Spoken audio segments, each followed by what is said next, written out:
Previously on questions you are asked as a Question Christian. of this series is Is Christian life boring? Is Christian life boring? So this is it. This is it. Christian life, salvation. To know the honest truth. Nice, bad. Let your first priority be to grow in Christ.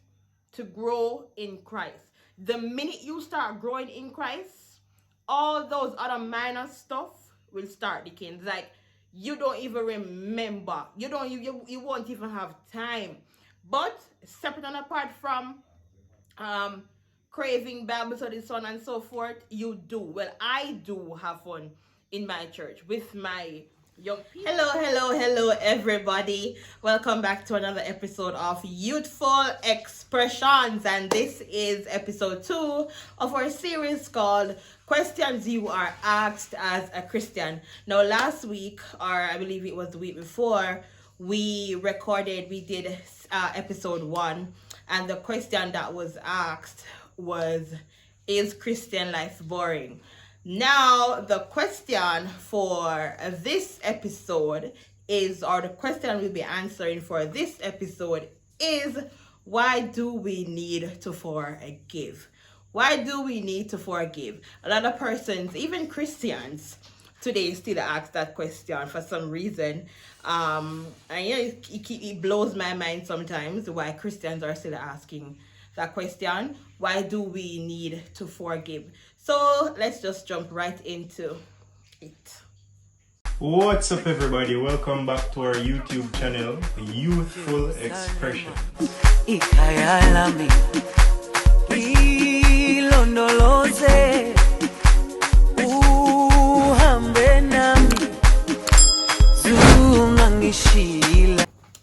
Now, don't get me wrong. It's not that I'm saying that Christians aren't struggling with forgiveness, but it's the fact that Christians are asking, why do we need to forgive? It would seem as if they're insinuating that forgiveness has no purpose. They don't see the need for forgiveness. Now, let me ask you this question. Why does God need to forgive you? Why should God forgive you? What makes you better than the other person? No, forgiveness, one, is not for the other person. Forgiveness is for you. No, not forgiving somebody, right? It makes you bitter. That's one. It can make you have sleepless nights because you keep thinking of the situation, you keep thinking of the hurt, you keep thinking of the pain that this individual has caused. Now, when you forgive somebody, it's like the weight has been lifted off your shoulder. When you forgive somebody, you can now freely worship, you can now freely smile and go about your business when you forgive. So forgiveness is not necessarily for the other person, but it is for you, for your salvation, for your soul, for your peace of mind. That is why we need to forgive. Also, we need to forgive simply because we need God to forgive us. If we can't forgive our brothers and sisters, then God will not forgive us. And that's something that we ought to remember at all times, that it doesn't matter. And I know sometimes the hurt can be intense, and the hurt may come from somebody you're not expecting it from, and it may just truly, throw you out over the edge. But in order for God to forgive us, we have to learn to forgive others. It is important that we learn how to forgive, and not only to forgive others, but to also move on from the situation. It takes a while, depending on where the offense is coming from and the type of offense. It takes a while sometimes for persons to really get over a particular situation, because we're human beings, and we have to admit that there are times that when we think that it's impossible to forgive somebody, especially when the offense is coming from somebody in your family or your close circle.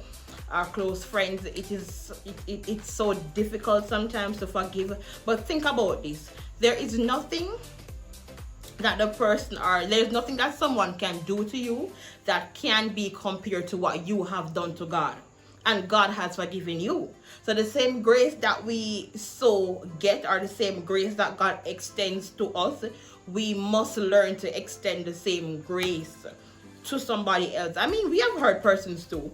We have hurt persons, believe it or not. A lot of persons may not want to admit to that, but we have hurt persons, whether intentionally or unintentionally, and we would want them to forgive us, or we would have wanted them to forgive us. So let's bear each other up where forgiveness is concerned. Thirdly, when you're hurt, when you're being offended, don't allow it to fester. Don't allow the hurt to just sit and, start taking room and root in your life, because the more it builds up, it's the harder it is to get over. So for example, if I offend you now, don't wait until 4 months after you're coming to tell me that hey, you said something that I wasn't so comfortable with. If I said something to you, or if I say something to you that you feel some type of way about, let it be known. Let it be known instantly. You may can't say it in the environment at the time, but give me a call, text me, pull me aside, something. Let us deal with it right there and then. Because the minute hurt starts to fester, the minute hurt starts to take room and get comfortable in our lives, it's the harder it gets to forgive. We need to forgive others, because we have to understand that in this life, offense is always going to come, and there's no going around it. There's no getting away from it. So what are we going to do? What are we going to do? Be bitter against every person who offends us, every person who probably lies on our name, every person who hurts us, whether physically, emotionally, mentally, whatever. We have to learn to forgive. I mean, it's hard, and I must admit it's hard, but we have to learn, pray about it, ask God to give us the strength. There are some things that we can't simply do on our own, but we have to depend on God sometimes. Not sometimes, all the time. We have to depend on God all the time to strengthen us to get over these hurdles, to get over these battles that we may fight, because truth be told, forgiveness is a battle for a lot of persons. A lot of persons are bitter against each other for stupid things, for minor things that could have been dealt with easily. We malice persons for minor reasons, for stupid things. And as children of God, we must learn to put our feelings aside sometimes. Some of us, we have too much emotions when it comes on to God business. We're too emotional, and we put feelings in everything. As for me, let me just tell you how I ensure that I am not easily offended. I don't take things personally from people who I'm not personal with. So if you say something to me and I think it's offensive, I will say to you right then and there that I think this is offensive. And then another time too, you will say something to me that I may think it's offensive, but because of who I am, I don't think on things. I don't allow things to bother me. I just move on, because I don't bring emotions. I try my best not to bring emotions and feelings into God's business. No, there are going to be times when there are things that you can't just simply look over and just give a blind eye to it. There are going to be times when you're going to need to say to this person that you have done something or you have said something that offended me, and I believe I do deserve an apology, so on and so forth. Whatever it is that you want to say, respectfully, of course. But try your best not to bring too much emotions, or try not to have too much emotions when you're dealing with God's business. A lot of persons who are easily offended, and so that's another thing too. You have to study people. You have to study persons. You have to know how a particular person will react. While I may laugh at something, another person may get upset at it. While I may get upset at something, another person may laugh at it. So persons are different, our personalities are different, our characteristics are different. So you have to know how to deal with persons, when to deal with them, and where, because you will get away. A lot of persons will get away, as persons would say, get away with murder when it comes on to me, because me no like problem, me no like contention, and this is me. I'm straightforward. You understand me? I'm a no nonsense person. So if you offend me, you better know, so I go tell you say you offend me. But I will say it respectfully, because sometimes persons will offend you and they don't even know that they did something or they said something that may have hurt your feelings. So we have to learn to forgive. It's hard to get over sometimes, but pray about it, talk to somebody about it, deal with it. At the minute you feel hurt about something, deal with it right then and there. Don't bother bring it into next week, don't bother bring it into next month. Talk to the person. Don't talk to anybody else about the situation, but talk to the person who the offense is coming from. And that's another mistake we make too as children of God. We tell everybody else about the problem, and we never tell the person, say, you know, you hurt me, but we tell everybody else, and all know the person don't know, you know, so the person, and I'll call to them, and the person is just here in the dark. The person is just here wondering, what have I done to so and so, why so and so is not talking to me. So that's why we need to forgive. And I could go on and on and on and on. But in the same breath, also, I want to announce that our youth scholarship year 2 is coming up. Last year was our first year, and we gave back to a student, a C6 student, and we are happy that we were able to help. And so this year we want to make it bigger and better. As I said, it was just one student last year. What we want to do, our goal for this year, is to give back to as many persons, as many students as possible. And we would love if other persons could come on board to really donate. Listen to me, let us not take it for granted that persons are out here suffering.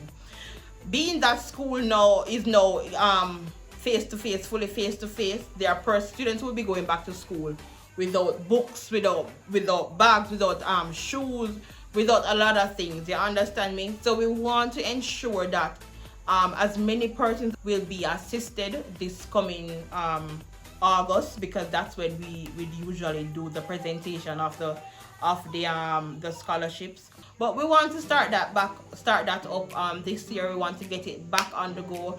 And if you want to come on board with us, feel free to comment down below. We will message you, or feel free to DM us on Instagram at Youthful Expressions JA. That's Youthful Expressions JA on Instagram.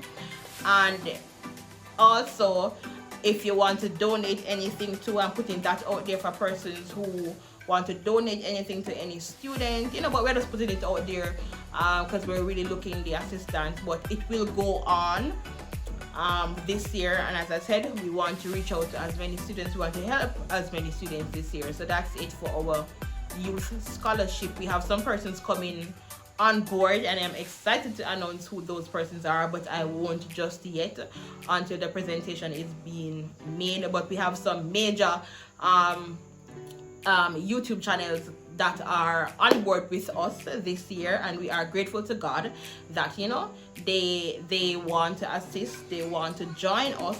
So other persons, they can feel free to message to say, oh, I want to donate 5,000, I want to donate 1,000, I want to put back towards the book list of somebody, the bag of somebody, whatever it is that you may want to donate towards. So feel free to message us, and we are happy to be doing this. We want this to be ongoing, to be continuous, and by the help of God, it will be. And so that is why we crave your support in all that we do, because we are a team, and without you, this will not be possible. So God bless you all, everybody. Remember to forgive, and to love. When you truly love somebody, it doesn't take much to forgive them, because, you know, you understand that everybody makes mistakes, and you understand too that you are human, and you may have offended somebody who you would have wanted to forgive you. So until next time, everybody, God bless you. Ikayalami ilondoloze